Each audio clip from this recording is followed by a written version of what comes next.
Hey YouTube, Jason here with DayTradingFearless. Welcome back to my channel. If you're new, welcome. Make sure you guys like and subscribe. And if you have any questions, leave them down below in the comments. But as always, let's jump right into it. Today is the weekly watch list for October 18th, 2020, or actually October 19th that week, so of 2020.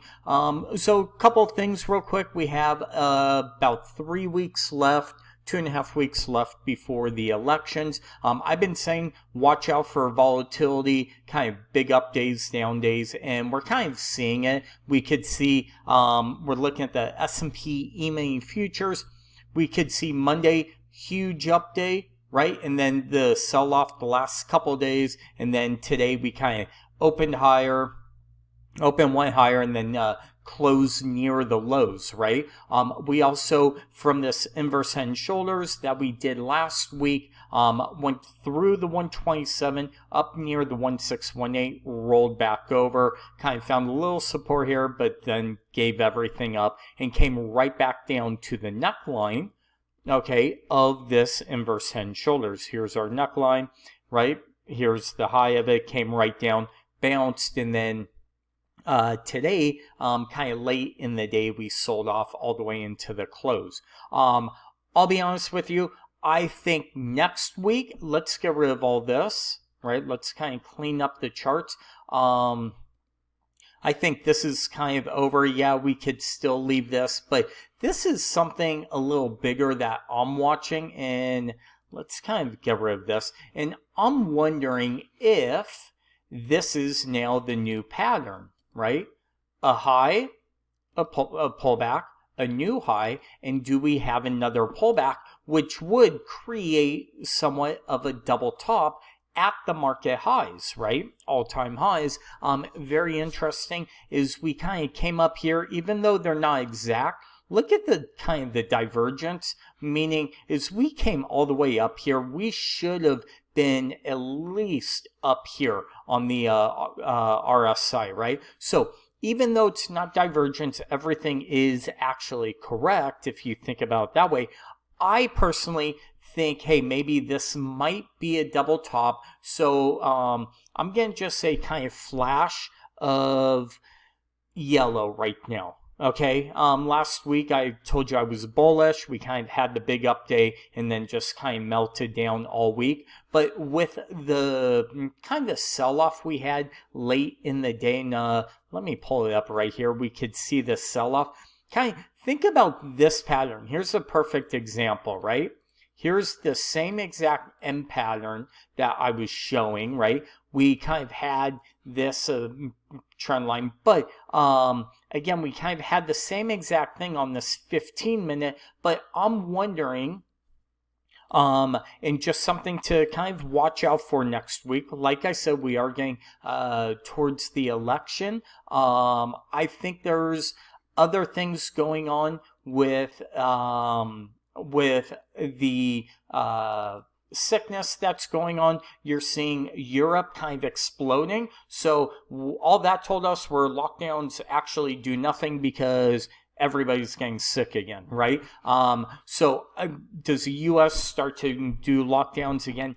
I doubt it. I think hopefully they're smart enough to kind of realize lockdowns aren't going to work. But I'm just thinking the fear of it, okay, with the elections and with a lot of stuff, I actually won't be surprised to see if we roll back down, at least come back to this high volume node of this 33.57, 58 level, which would also kind of take us probably right to about this level right here, which would also match up almost with the upper trend line of this huge pattern. So this is what I'm looking for. So I'll leave this up and we'll check this out next week to see if I was correct. But I've been pretty dead on with patterns and things like that over the last few weeks. I've said, hey, watch for volatility, big up days, big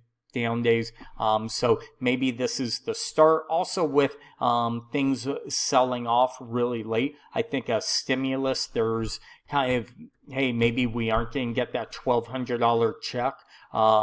Stimulus going into the election, and it's almost government's like, we really don't care about the people, we care more about politics. And the market might kind of slap them around and say, you should worry about us, the market, because we need stimulus to push the market higher, right? So same thing. Here's a SPY. Let's kind of look. Same exact thing going on with SPY. But watch this 337.50 level on SPY, the high volume node. Again, just things to be kind of aware of. Big M pattern. I call M's a meltdown. Okay, where prices probably going to melt down. Bottoms, I call them W's, right? W for winner, because it's usually going to go higher. M for meltdown usually goes lower. Let's take a look at a couple. Crude oil. And just so you guys know, the reason I look at crude oil and gold usually is there's probably not a lot of people that trade them, but it's also a telltale of what the market potentially might do. And it just kind of helps give a cleaner picture. I never base one thing off anything. I just kind of look at the markets. And what I see is oil right here can't get out of its own way. We had a nice double bottom. We should have broke out. Price never broke out, if you think about it, while the market broke out, because usually if oil goes up, it's risk on, and the market will go up too. So this week we're having a little bit of divergence, but we will see. I'll just draw this trend line right here, draw this here, maybe a potential ascending triangle, or do we fail and roll back down? If we fail, we'll probably come back down here to the 36 level. And then if we fail that, watch the 31 level that I've called a few weeks ago when we were falling. But we will see what happens with that. GLD, gold, right? Gold's doing nothing.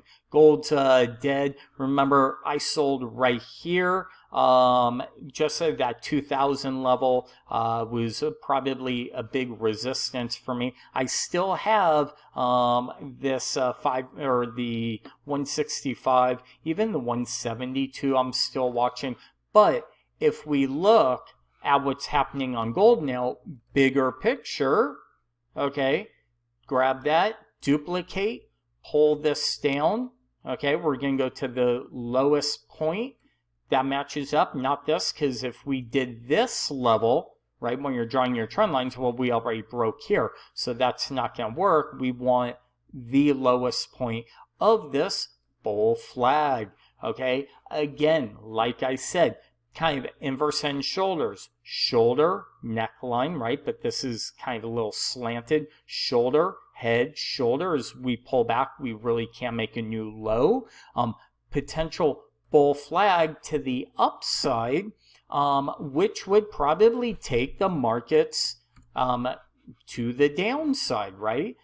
Just something to think about with that. So again, I'm actually starting to get a little bullish on the gold market because we've been consolidating. We didn't give up this. I did want to see price come lower. I told you guys watch for a buy area around the 71 and then 65. We came close, didn't get there, so we will have to wait and see. Next, Apple. Apple, we drew this high to low last week, kind of went to the 38, blew through the 50, went right to the 61, and we're failing right here, right? So let's get rid of this. Let's now potentially look at something like this, right? Maybe more of a potential bear flag on the bigger picture. I've been saying ever since Apple did the split and it took off, I think Apple's can become dead money for a while. I don't think Apple's going to go up to 150. It's not. It literally went from $1 trillion to $2 trillion market in a very short time. It's not like they're taking over the world. If anything, they had their event this week. Nothing great. Bunch of new iPhones. Now all I think they really did was confuse us, the consumer, of which phone to buy. I think they're coming out with too many things instead of streamlining it. But with that being said, I like what they're doing with the HomePod. Take on Alexa and Google Home. The Echo Dot, whatever you want to call it, with Amazon. But I think, and again, I still think we're coming down to these 90 levels. I bought some down here at the 05, 06 levels. I'm looking for this on the bigger picture for a longer term, couple year move, right? But right now we have to consolidate, pull back, do things like that. Like I said, I still want to see this gap get filled down here at the 96, maybe the 200, clean up the market profile on Apple. And then finally, let's look at AMZN.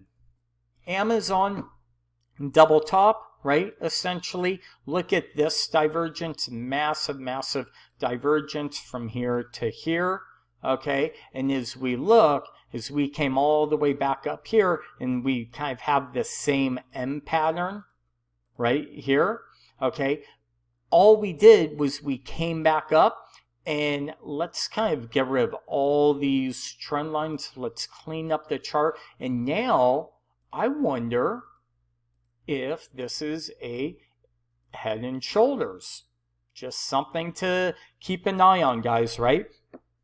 Couple ways to play this. Today we opened, went higher, took out yesterday's high, reversed, took out the low. I wonder if the market rolls over, if this rolls over with it. If it does, grab your Fibonacci extension, go from high to low all the way back up, and these would be our levels down below. Look how perfect things match up, right? 161. High volume node, right? Little high volume node with value area high on the market profile. 1618 is kind of right up at this gap fill. I can't make this stuff up, guys. So hopefully that helps you guys, gives you direction. I'm going to be a lot more slightly bearish to the downside. Again, volatility is going to pick up going into the elections, I believe. And come November 4th, I'm going to make the call now. I don't think we'll know who the president is because I think both sides, whoever is losing, is going to start crying and call fraud or whatever, mail ballots, all that. So, but with that being said, thank you always for watching. Hope this helps you. Until next time, we'll talk to you soon.